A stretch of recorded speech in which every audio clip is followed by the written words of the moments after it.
proof alone, but what really sums it up for me is studying monetary history and realizing there's a direct correlation between the moral structure of a society and the debasement of the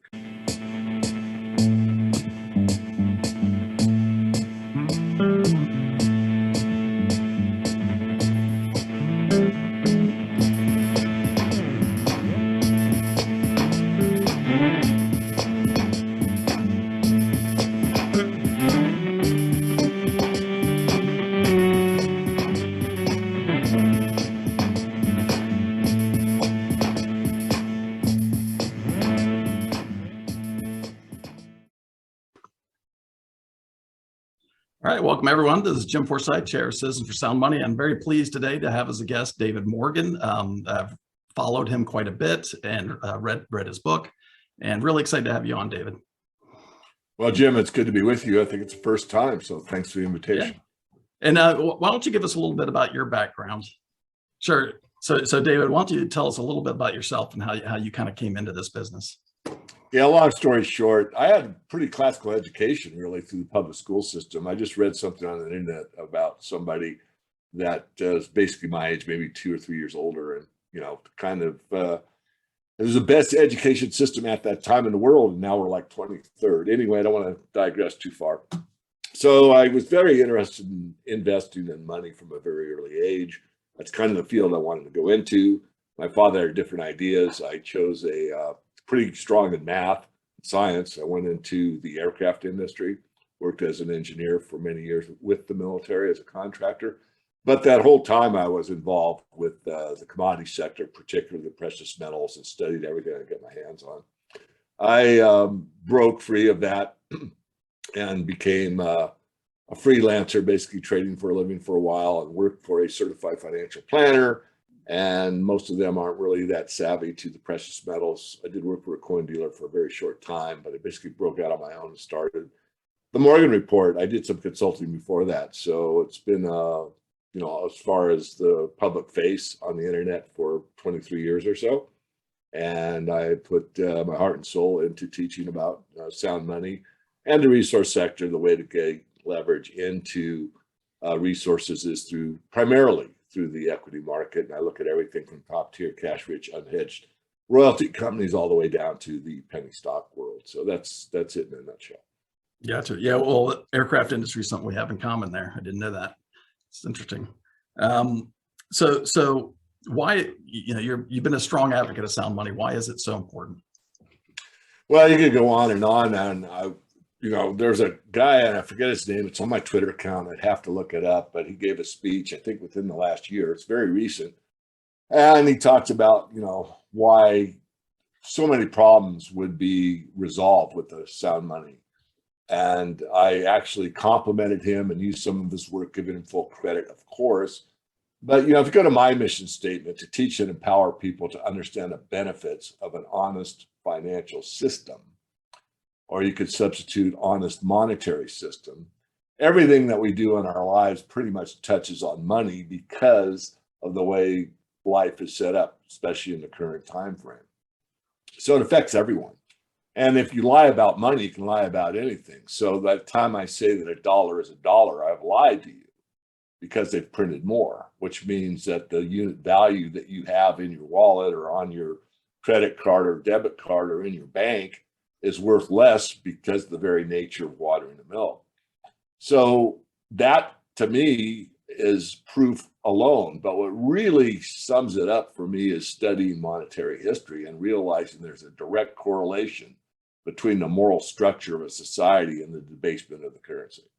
And I've used this example many times, Jim, as you probably know, if you listened to me in the past, because I bring it up often, but the Roman Empire started off with basically a pretty sound silver coin, and at the end it was just a copper piece of metal washed with silver, and it rubbed off pretty easily. And during that whole time frame, you saw the deterioration of the Roman Empire.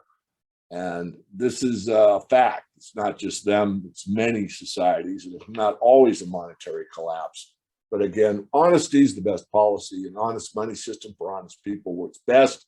You have a higher moral structure, you have more trust in the system, and you usually have less government. As the government corrupts, and you need to make more money. It's been, back in the Middle Ages, the king would call in the coin of the realm and reissue it with adding dross usually and debasing it and calling it as good as the old one, and life goes on in their favor, not in the favor of the people. So probably said enough. Yeah, that's interesting, the tie into morals. I mean, I think that's one of the big issues is, inflation doesn't hit everybody equally. There's the people that are getting the newly printed currency. They benefit, and typically that's government and the big banks, and then everybody else suffers disproportionately. So you've always been very active in the silver markets, and I remember you talking about the bimetallic system. You want to talk a little bit about kind of the advantages, disadvantages, silver and gold, as silver versus gold as money, and I think you were a supporter of the kind of the bimetallic system, and explain why. Yeah, definitely. If you can go to Wikipedia, and not that it's the best source, but usually it gives a pretty fair overview of most topics. And you could type in silver standard and read what it has to say. I haven't done it in probably a few months, but basically it talks about silver standard's been more pervasive in the world than the gold standard. And a bimetallic standard is really the best, or maybe even a trimetallic standard, gold, silver, and copper. The only problem with a bimetallic or trimetallic standard is man cannot intervene, which means you cannot you cannot edict, you cannot demand that 15 units of silver is equal to 1 unit of gold always and everywhere. You have to let the market decide that for itself. And because that mistake was made in the past, you saw a lot of things happen, even talk about the opium wars. I don't have time to go into that, or I don't want to digress too far. But when one balances the other, there's a very great set of papers done on Gold Eagle. I don't have them in front of me. I printed them out and they're not on my desk, but I forget the exact title. It was a gentleman named Tagley. I think it's Talja or something close to that. And gold standard one step from fiat. And his argument is that if you cannot price gold in terms of silver, and you only price gold in terms of fiat, that you're only one step going to a fiat standard.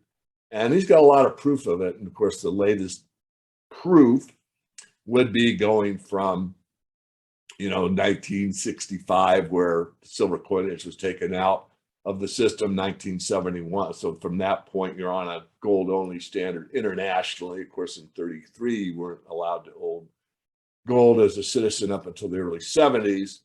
Point being, you lost the bimetallic standard, then you went to a monometallic standard internationally. Then you went off that August 15th, 1971, and you go to fiat. So that's just one empirical evidence that quote unquote proves it, but there's others in history that he goes through. And I thought that was really fascinating because, being somewhat of a silver bug, look, I'm for honest money. I mean, my mission statement doesn't have silver or gold. I just told you what it was.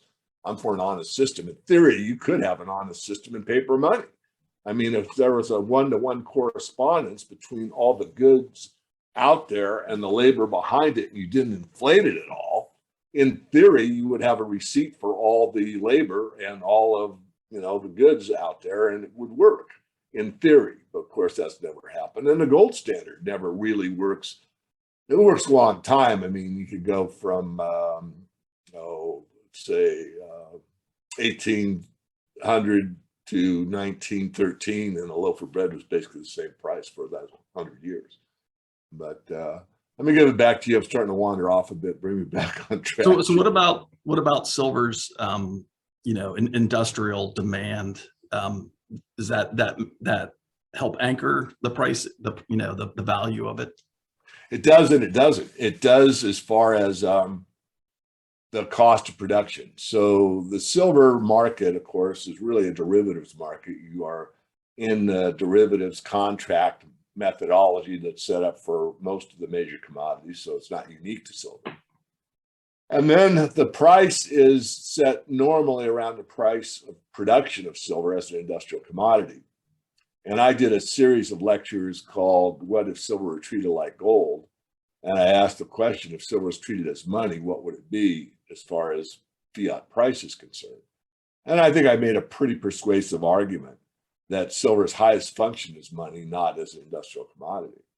And because of that, no, the bankers probably knew that way back in 1873 during the crime of 73 when they demonetized silver. But the idea is that, and I read this in one of my updates recently too, that silver's too valuable to be money. Well, I thought money was supposed to be valuable.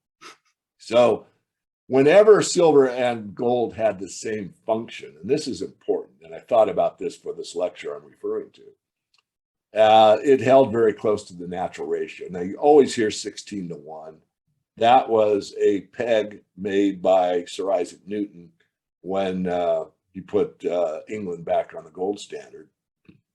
But there's no natural ratio of 16 to 1. The natural ratio from 1200 to present day has gone from 12 to 1 to about 8 or 9 to 1.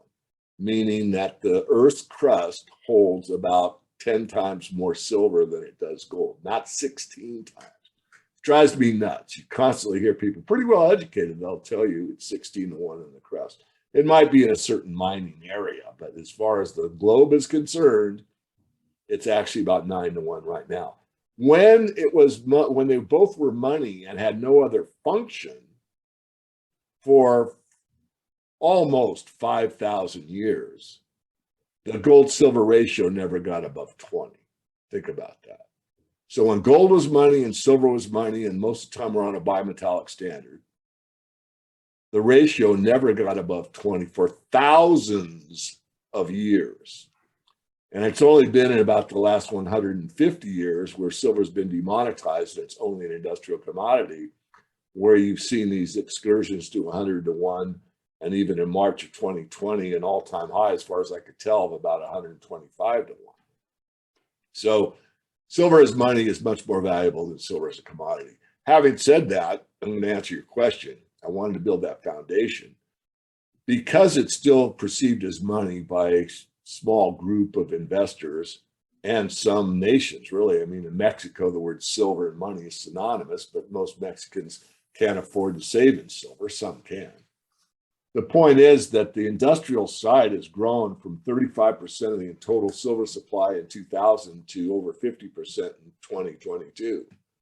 And during that time, the mining and recycling has gone from 500 million ounces to 1 billion ounces. So we've doubled production in 20 years, but we've also almost doubled demand. Well, I wouldn't say double, from 35 to 50%. So think about that. If we couldn't increase the silver supply from the year 2000, which is roughly 500 million ounces, and right now 50% of the billion ounce market is industrial, that would mean 100% of the silver mined would be used for industrial purposes, which would leave zero for investment, zero for jewelry, and zero for silverware. Now, of course, that's not the case. I just did as a quick thought experiment to let people know that the trend for industrial use is extreme, and it's irreplaceable, it's essential, and there's no substitution in almost all cases. If you want to substitute for silver, platinum, palladium work pretty well, gold does in some cases. There's really no substitute for silver in almost all applications. Could change. I'm open-minded. I know that technology changes and something could come along. I mean, there's graphene that can do stuff in the electronic world that silver can do, maybe do it slightly better. So I don't want to digress too far. But the point is that the trend is by 2030, so 8 short years away, the demand for silver from the industrial side will be 85% of the market. Well, you've got 85% of the market for industry only. And what does that leave for investment? And we haven't seen the run to gold yet, Jim. I'm convinced the run to gold lies ahead of us. And when the run to gold happens, I believe it will be a run to silver that will make the Hunt debacle look like a small high school parade down Main Street, because it's worldwide. We have access to buy gold through our computers, and the communication system is so connected that once the run to gold starts and the banks start buying more, pension funds, money managers, people out of the stock market, everything that they can do to get some exposure into the gold market will take the silver market stratospheric in my view. Now that hasn't happened yet. It doesn't guarantee it will happen, no, but I'm a pretty good student of money and psychology. And the psychology right now is people are waking up and they are becoming aware and understanding the main problem. There's lots of problems. But again, I like to go right to the beginning. All fiat fails. When you're living a lie and you tell people that you can print wealth, that's a lie. You can lie about money, you can lie about anything. And since money is the most important thing in most people's lives, certainly shouldn't, the love of money, I will go along with that. Love of money is evil, but we need it. So if you just are a regular person that needs to get through life, it's pretty hard to do without what we call money. And of course, we're really talking about fiat currency. Yeah, that's it's an excellent point that people need to be made aware of, is that all fiat over time has failed. This is something that's been tried, throughout history. It's kind of the first time it's happened worldwide. It's the first time worldwide. That's what got me so upset. Sorry if I interrupted, but that's why I've got, the passion I still have. I mean, this is the first time it's been a global situation. We don't know how that's going to unfold. You could argue the Roman Empire was the civilized world, but I don't buy into that, because you had the East and the West, and the Western collapsed first. I mean, I don't want to go down that road, but the point being is this is really the first time that we know of in modern history where it's going to affect everyone, more or less. Yeah, and if that does happen, which I think it will, gold would have to be at a much higher price to be used as money by a growing number of people. And then if you look at the gold silver ratio, what is it, like 80 now, I think? Yeah, close to it. So that could drop by a factor of 10, potentially. So, yeah, I mean, for people, even if they don't think this will happen, they gotta admit the possibility that it can, and try to have some insurance, some protection. And that's why we're really trying to get people to start using sound money for that reason. And I appreciate that you've been doing that throughout the years. So sound money in the 21st century, what's that look like? We're big fans of asset-backed digital currencies, where you have a ledger, digital ledger to show ownership of a metal. Well, I think it's profound, and let me digress again, but if you go back to the early days of goldsmiths, basically they took in the gold and warehoused it, and they gave out certificates. And then after some amount of time, realized that only maybe 1 out of 10 came in with the certificate to exchange for gold. So they did what some human nature takes place, and they became counterfeiters. They started putting out more certificates than there was gold to back it, and then they got caught with the bank run. So people started saying, hey, wait a minute, I don't believe there's this much gold in the vault. I'm taking the certificate, I'm going to the window of the bank, and I'm going to exchange it for real gold. Well, there's not enough real gold. Of course, that happened in spades in the Bretton Woods Agreement. And by the time Nixon was in office, in April 15th, 1971, Nixon closed the gold window because dollars based on the full faith and credit of the United States. No, we don't trust you. We trust gold. We don't trust any government. And that's why we have a gold system. And that is a short course in monetary history. It goes from fiat failure back to gold, fiat failure back to gold, fiat failure back to gold. Now, I'm being very broad brush in that statement, but I just want to make it for, let's say, top level educational purposes. So now fiat failure back to gold, well, that remains to be determined. But if we go back to the gold run in 1980, that peaked January 21st, 1980, if you took the M1 money supply and you divided it into the amount of gold that the Treasury purportedly had, what you would have would be $400 gold. And we went to $850. So we could have gone on a full gold coin standard, double it actually, if we had locked in the price at that point. Of course, not printed more money than gold was available. That's always the key. Be honest about how much gold there is, and not, So that point being made is that's what's so beautiful about the blockchain, is the ledger is immutable. You can't cheat the ledger, or at least that's what everyone portends. And I think that's an accurate statement. So as long as you have a good audit system, you know if the gold and silver are there in the vault. And now you've got a ledger that nobody can cheat. No banker can go behind the scenes and print out more certificates for gold than exists in the vault. And that's the first time that I know of anyway, where it's transparent from that aspect that you know what's on the ledger. Everyone can have a view of it. And that would prevent the fallacy of the gold standard or the bimetallic standard, is the ability for people to game the system, let's call it. So that's very important to me. Yeah. And I think that's going to be a possibility for us to come up out of these ashes, Jim, and go forward with something that works for everyone, which of course has been my life's goal, is to see something that's honest money for honest people.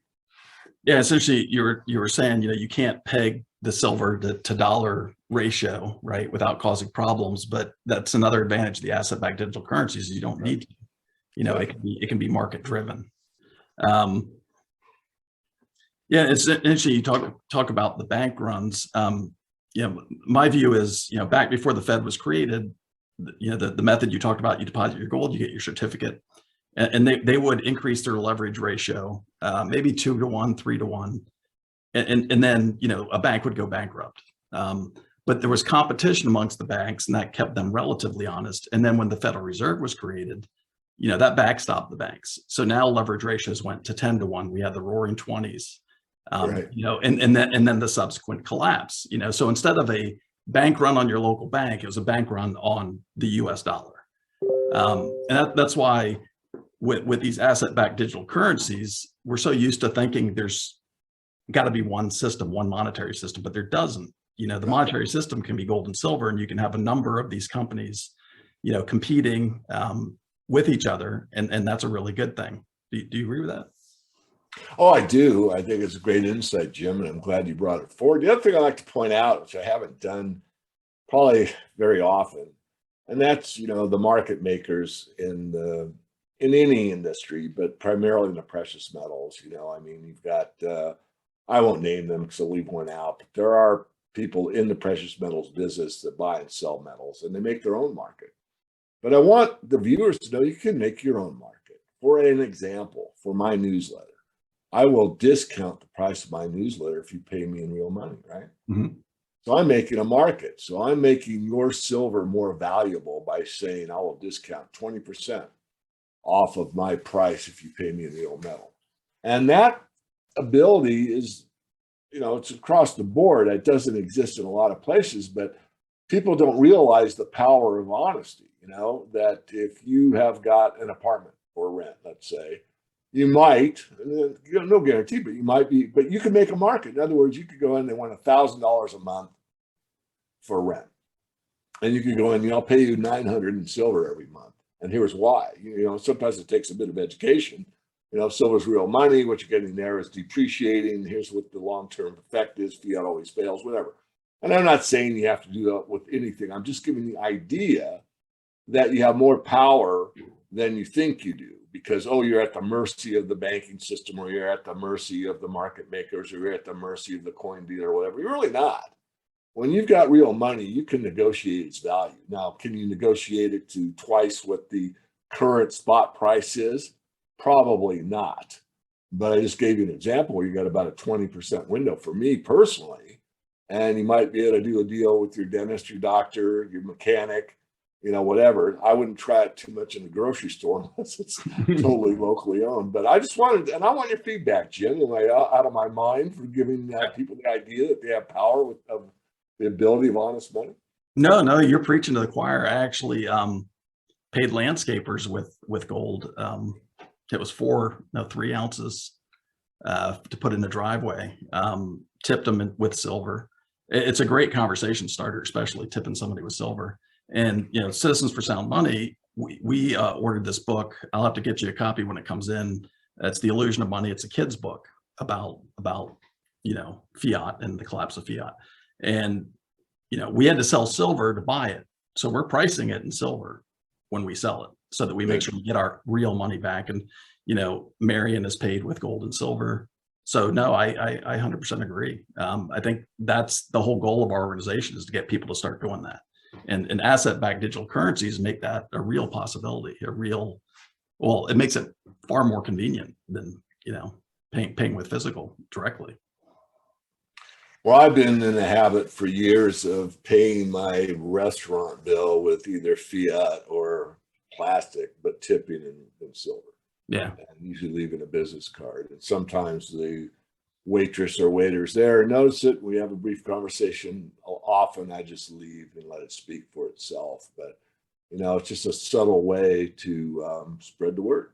Yeah. It's certainly, I'd like to say I'm Johnny Appleseed of the silver world. I'm not. I wish I was. I wish it was, I dropped that much throughout my lifetime. I haven't. But it's a good way to kind of wake people up. And I do it traveling as well, not at restaurants as I just mentioned, but usually for the doormen and that kind of thing. Sometimes I get to stay at some pretty classy places, and sometimes I'm in a mining camp in a tent with spiders that big. So I see, I'm not a snob. I've been in mining camps and 5-star hotels. We're actually getting 5th ounce silver coins made for Citizens for Sound Money, and we want to make them that small so that they can be given out, without breaking the bank. So try to spread the word on sound money.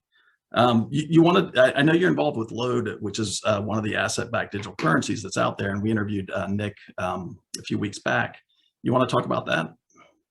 Yeah, it goes back to what we said earlier. I mean, I think the best way forward for sound money is to put it on a blockchain, tokenize it, and then of course people always want to have the ability to turn it into physical, which you can do, but you also have to be practical. And what that means is you can't just ship an ounce of silver to somebody. It costs almost as much to insure it and ship it as it does the value of the metal at this point in time. So I think there's a limit on it, which is in the terms and conditions. It's not like, well, wait a minute, you said this. No, we're adhering to the contract, which is, I believe it's 100 ounces of silver. And that's pretty fair amount. Yeah. I mean, it might not make too many people happy. As the system becomes more robust and it's utilized more often and more people, I'm sure that will come down. A lot of your silver savings programs require 20 ounces or 20 sovereign coins or 20 rounds before they'll ship it out, which is reasonable. I mean, you're looking at what, 20 times 20, you're looking at $500 basically. So there's that aspect. And I look at it as an adjunct, Jim. I think it's a way to, I mean, most people don't have all their cash in their wallet, right? They've got some in the bank that they use plastic for. And then if you're like me, old school, you do have cash that you use. So it'd be a similar thing with the digital wallet. You'd have some on the blockchain that you could use for daily transactions. And you could have some that you can go touch in your safe in your house or in your backyard as a midnight gardener, or maybe it's in a location that you trust the safekeeper of it. So I think it's something that should be better understood and put it again in the proper context. It's an adjunct to holding physical, but it's a great way to make payments. I give a brief story.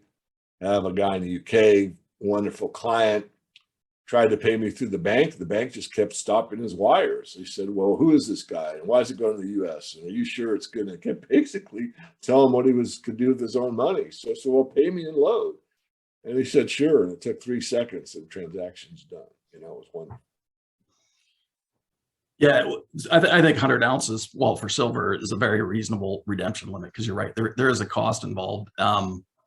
But what I've seen is, even if you don't redeem, by having that account with your silver in it, the price will go up and down. You can walk into a coin store any day you want to and buy silver, and you've essentially been, it doesn't matter when you buy, you can buy it anytime you want.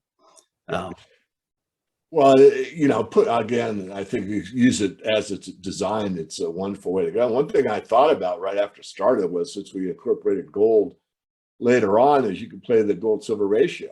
So I could take my AGX, which is my silver, and trade it for gold, or my AUX gold and trade it, either way. So I could play the spread with a lot less slippage.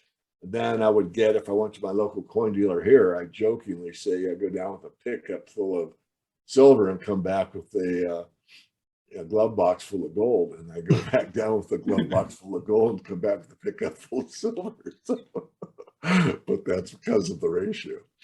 Yeah, the asset-backed digital currencies definitely have the opportunity to provide a much tighter spread than the physical markets do. But definitely, I'm a fan of everybody should have some physical to them for sure. Absent any sort of counterparty risk. If I could just interject there, Jim, I did a video called "Myths in the Silver Market." I know it's still available. In fact, it's one of the most viewed videos I've ever done. And in "Myths in the Silver Market," I go to that. What if everyone owned a little? And it's a pretty interesting video. It's only about 5 minutes long, and it looks at that question. And the results of the thought experiment are pretty interesting. I'll leave it at that. Maybe some of your viewers will want to watch it. Yeah.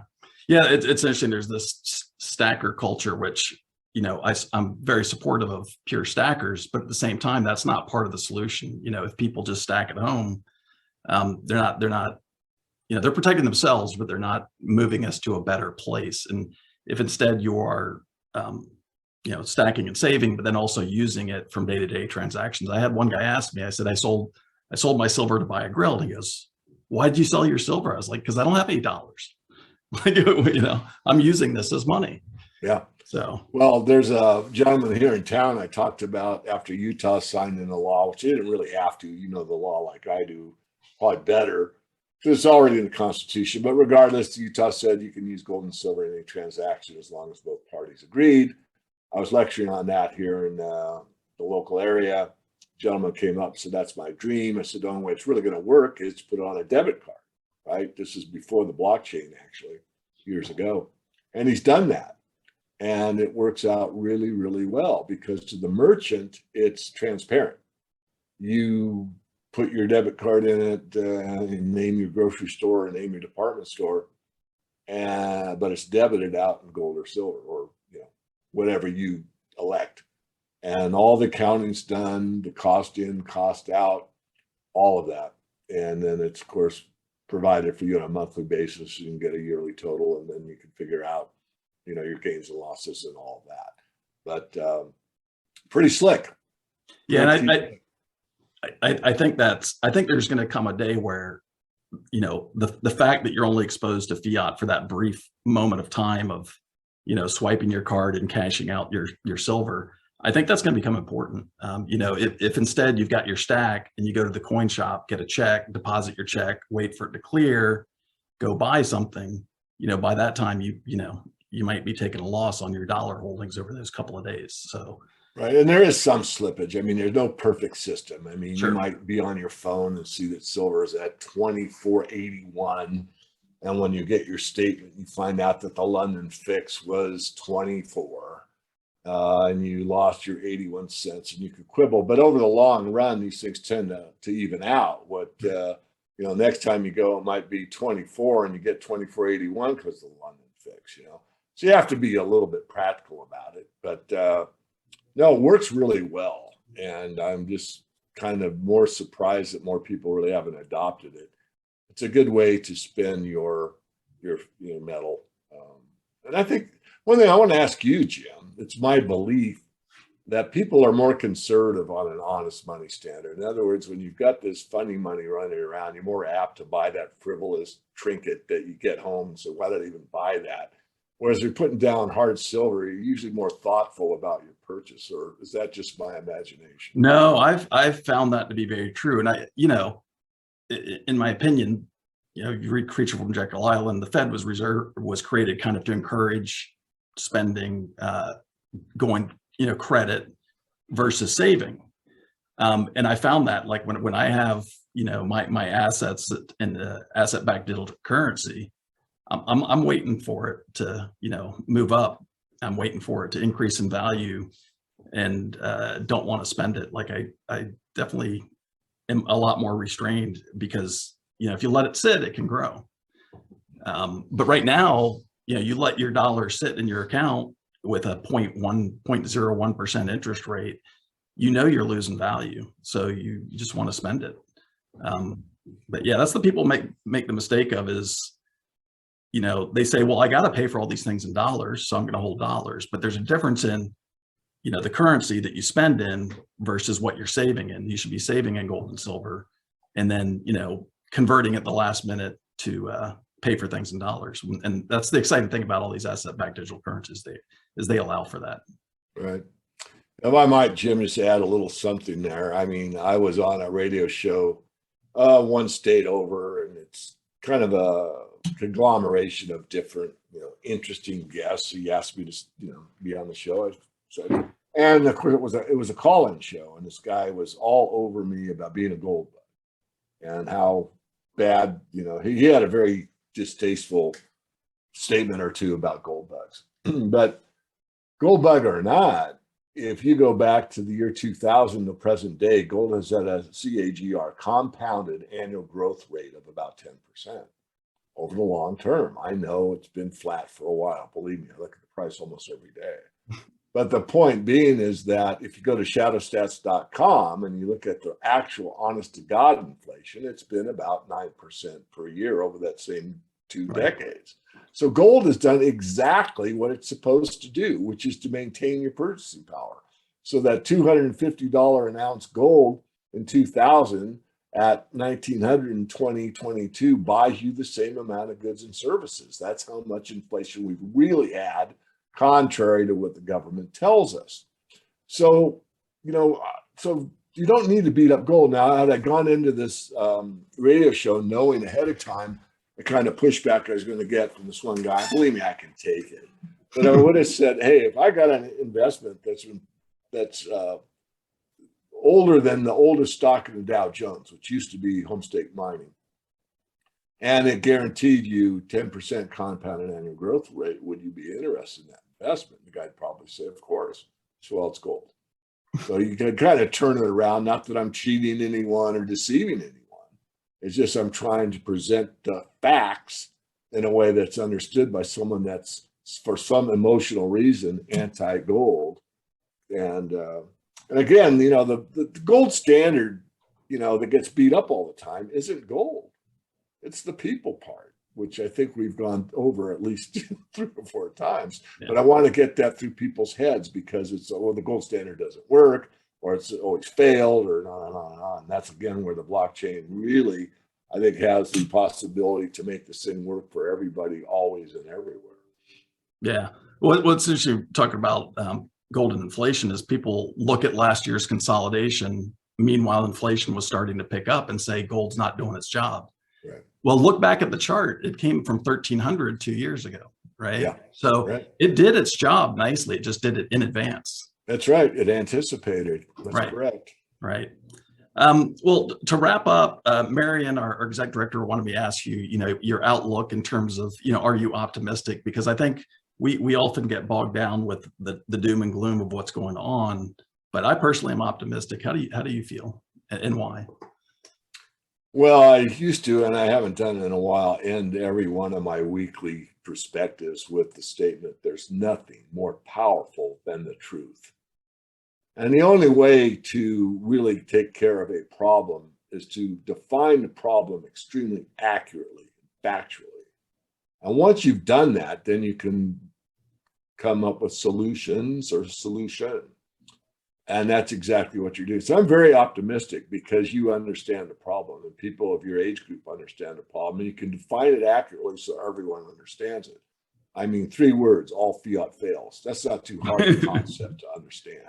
Yeah. And what's the solution? Honesty. And what through all the ages has been honest? Well, it's been gold and silver, and the bimetallic far superior to a monometallic, because monometallic can morph into a fiat system, as we know, again and again and again. So it's because you are willing to tell the truth to everyone, truth to power, truth to the public, paying, for landscaping. So you are the solution.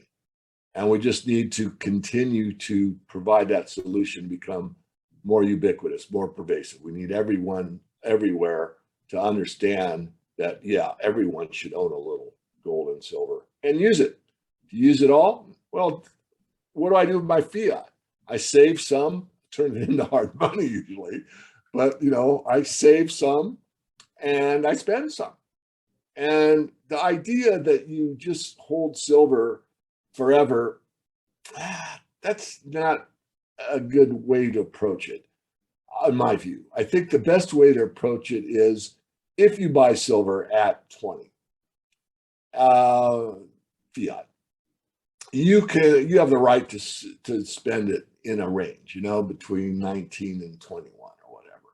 And if you do it long term, as I just outlined with gold, silver's compounded about 9% annual growth rate. I think it's slipped a bit here. So silver has not kept up with gold so far, but as things unwind, I think will far exceed it. It tends to do that if you study history, which of course I do. But the point is, I don't think a hoarder mentality is the right mentality. And that's why I'm very happy about the blockchain. I have a virtual debit card with my load account, and I have a bit of a health nut, and I have a subscription service to a couple of supplements that I think are beneficial to my health. And they debit out my silver every month. They don't know that. All they know is this virtual debit card with, whatever it is, 16 numbers on it and the expiration date. They debit that thing. They don't know I'm pulling out silver to pay for it. And it's none of their business in a way, really. Yeah. But that is, proof of, I'm very willing to spend some. I want to save some, but anyway. So I've overdone that maybe, Jim, but look, it's power in the truth. The truth is the most powerful thing we have. You are setting the standard. Citizens for Sound Money says it all. It's citizens, it's us. When we get power, if money is power, which is one of my premises, and the banks hold the power, they control us. If we have the power, which is sound money, then we could control them. It's what's the old adage that when the government fears its people, you have freedom. When the people fear their government, you have tyrannical systems. So I'll leave it there. Yeah, and what's going on in Canada with the freezing of the bank accounts, that's made it even more clear that, it's not just about inflation too. It's also, using sound money is also about getting control of your life back. Absolutely. Well, really appreciate your time. We're happy to have you on again in the future. This has been great. Thank you. Thank you, Jim. My pleasure. I appreciate it.